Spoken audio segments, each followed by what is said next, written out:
Salam əziz şagirdlər, bugün optika bölməsindən danışacağam və optika bölməsində fizikanın işıq hadisələrini öyrənən bölməsidir və linzalara da burada baxırıq. Linzalar şəffaf sferik səthlərlə hüdudlanmış cisimlərə deyilir və iki cür olur linzalar: toplayıcı və səpici linzalar. Toplayıcı linzalar, bax burada şəkildə gördüyünüz linza toplayıcı linzadır və toplayıcı linza ortası kənarlarına nisbətən qalın olan linzadır.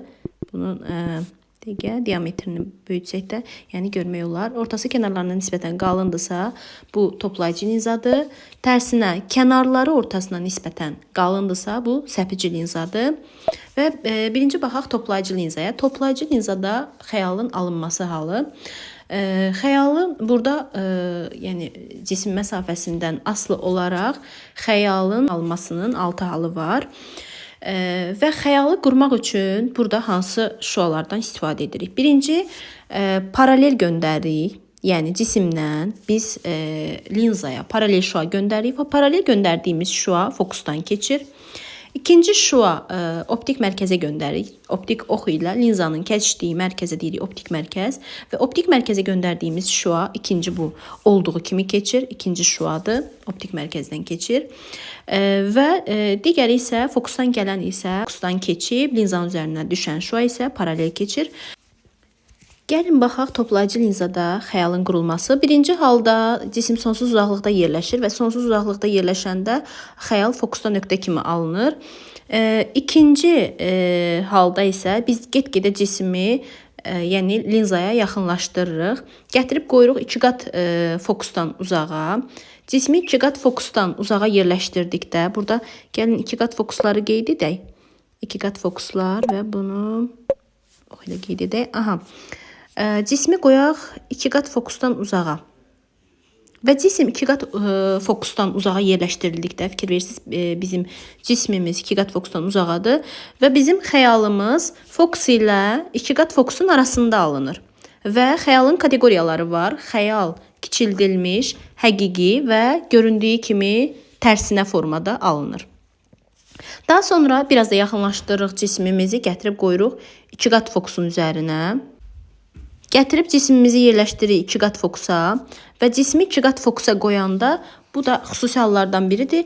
Xəyal da 2 qat fokusda tərsinə çevrilmiş, həqiqi və özü boyda alınır.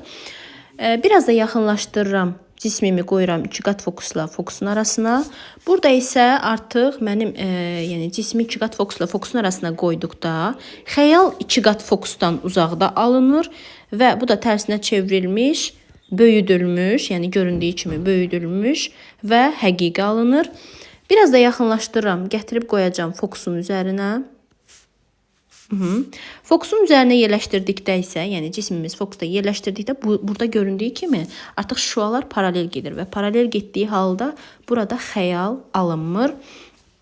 Biraz da yaxınlaşdırsam, gətirib qoysam, yəni fokusla optik mərkəzin arasına qoyduqda, bura qoyaq.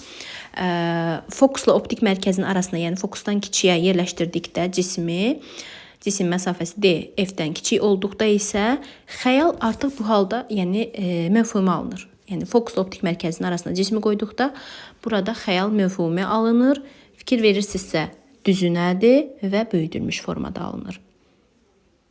Bu da axırıncı hal. Təbii ki, burada yəni istəsəz çox şüadan da istifadə etmək olar.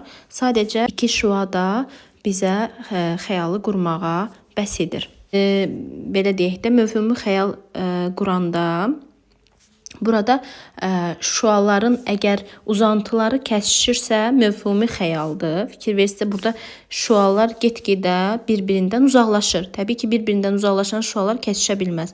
Ona görə də burada şüaların uzantılarını çəkirik və uzantıları kəsişir. Bu halda uzantıları kəsişən halda məfhumi xəyal alınır. Amma şüaların özləri, indi cismimizi gətirib qoysaq, fikir verirsinizsə, burada şüaların özləri kəsişirsə buna həqiqi xəyal deyirik. Yox, şüaların uzantılarını, yəni belə deyək də, qırıq xətlərlə uzantılarını çəkirik, onları kəsişdiriksə, bu zaman məfhumi xəyal alınır. Səpici linzada isə xəyalı qurmaq üçün yenə 2 şüadan istifadə edirik və burada yəni biz cismi harada yerləşdirməyimizdən asılı olmayaraq xəyal həmişə bir cür alınır.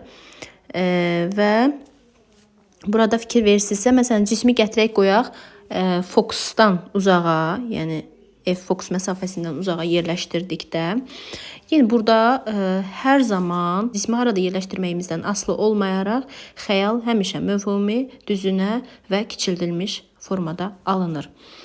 Fikir verirsinizsə, burada uzaqlaşdıranda cismi, yəni xəyal da uzaqlaşır.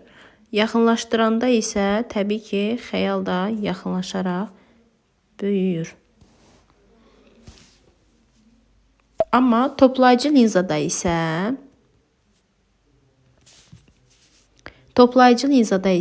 fikir verirsinizsə, biz cismi uzaqlaşdırdıqda əksinə xəyal linzaya yaxınlaşaraq kiçilir. Xəyal linzaya yaxınlaşaraq kiçilir. Yaxınlaşdırdıqda isə xəyal uzaqlaşaraq böyüyür. Yəni bu da testlərdə düşən suallardandır. Bunu əyani formada da görmək olar. Yaxınlaşdırdıqda uzaqlaşaraq böyüyür. Amma uzaqlaşdırdıqda isə xəyal linzaya yaxınlaşaraq kiçilir.